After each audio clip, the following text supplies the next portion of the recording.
جب بچے دو ہوں نا تو انسان سوچ سمجھ کے ٹائم لے کے نام رکھتا ہے. جیسے پہلے کے زمانے میں ہماری نانی دادی کو 7-8 بچے ہوتے تھے, اتنا ٹائم ہی نہیں ملتا تھا کہ نام سوچ کے رکھے, تب تک دوسرا ہو جاتا تھا.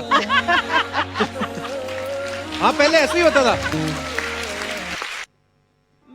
آپ فیملی پلاننگ کیوں کرنا چاہتے, یہ سوال ہے, سب سے اہم سوال. اور اس کی 2 وجہ ہو سکتی ہے, صرف 2. سارے وجہ کو اکٹھا کریں گے تو 2 گروپ میں آپ بانٹ سکتے ہیں. ایک گروپ کیونکہ وہ انسان شاید غریب ہے اور بچے کی پرورش نہیں کر سکتا, یا دوسری وجہ کہ وہ چاہتا ہے کہ اپنے بچے کو اچھی سے اچھی تعلیم دے, تو بیچ میں اسپیسنگ ہونا چاہیے. میں بچوں کو ڈاکٹر بنانا چاہتا ہوں, تو اگر ایک کے بعد ایک جلدی ہوئیں گے فٹافٹ تو مشکل ہے, میں ذرا 3 سال 4 سال 5 سال بعد دوں گا.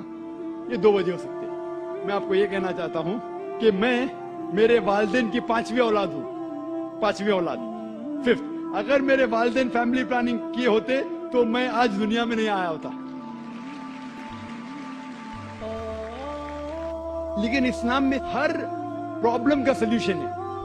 جیسے میں نے کہا 2 چیزیں وہ ہے, ایک ہے کہ لوگ غریب ہے, تو اسلام میں اس کا سلوشن ہے زکات.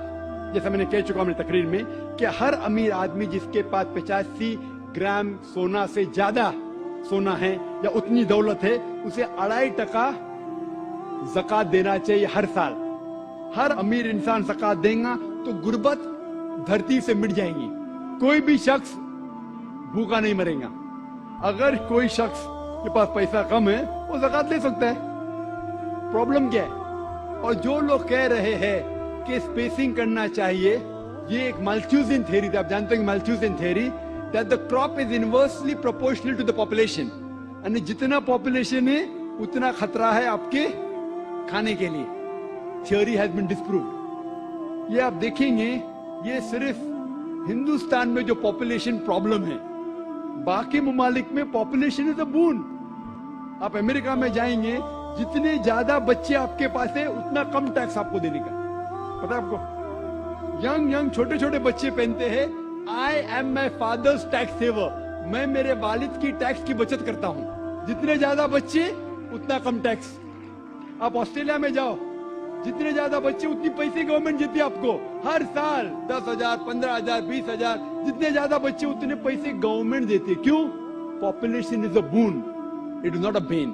پاپولیشن جتنے زیادہ لوگ اتنا فائدہ. آپ سمجھ رہے؟ اور دھرتی کا صرف 30% استعمال ہوتا ہے. 70% of the land is not being utilized. تو پاپولیشن اگر ڈبل ٹرپل بھی ہوگی تو بھی کوئی نقصان نہیں.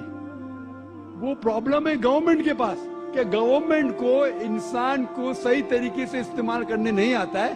تو ہم کہتے ہیں ہم دو ہمارے دو, ایک کے بعد ابھی نہیں, 2 کے بعد کبھی نہیں. تو یہ پرابلم ہے کہ ہمیں گورنمنٹ لاس کو بدلنا چاہیے. Population is never a problem, it is a bone. کس طریقے سے انسان کو استعمال کر کے دیش کو بڑھانا چاہیے وہ امپورٹنٹ ہے, رادر دین فیملی پلاننگ. اور آپ جانیں گے کہ اللہ سبحانہ و تعالیٰ نے 2 بار قرآن مجید میں اس کے بارے میں ذکر کیا ہے. ایک ہے سورہ اسراء سورہ نمبر 17 آیت نمبر 31, اور دوسری آیت جو میں نے پیش کیا سورہ انعام سورہ نمبر 6 آیت نمبر 151 میں. پہلے جگہ اللہ تعالیٰ کہتے کہ آپ اپنے بچوں کا قتل مت کرو, کیونکہ اللہ سبحانہ و تعالیٰ آپ کو بھی رزق دے گا, آپ کے بچوں کو بھی رزق دے گا. پہلے سورہ انعام سورہ نمبر 6 آیت نمبر 151 میں آپ کو بھی رزق دے گا, آپ کے بچے کو بھی دے گا. دوسری آیت میں سورہ اسراء میں سورہ نمبر 17 آیت نمبر 31 میں اللہ تعالیٰ فرماتے بچوں کا قتل مت کرو, اللہ تعالیٰ رزق بچے کو بھی دیں گے, آپ کو بھی دیں گے. ابھی یہاں ادلا بدلی ہو جاتی.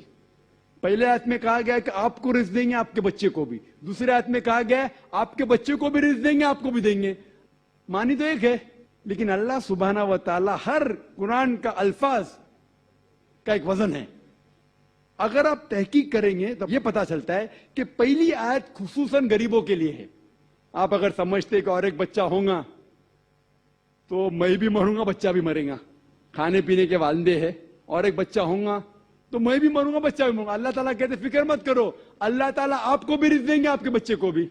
اور دوسری آیت امیروں کے لیے کہ میں چاہتا ہوں کہ 3-4 سال بعد میرے بیٹے کو انجینئر بناؤں گا, میں میرے بیٹے کو ڈاکٹر بناؤں گا, تو میں چاہتا ہوں کہ کم بچے ہو,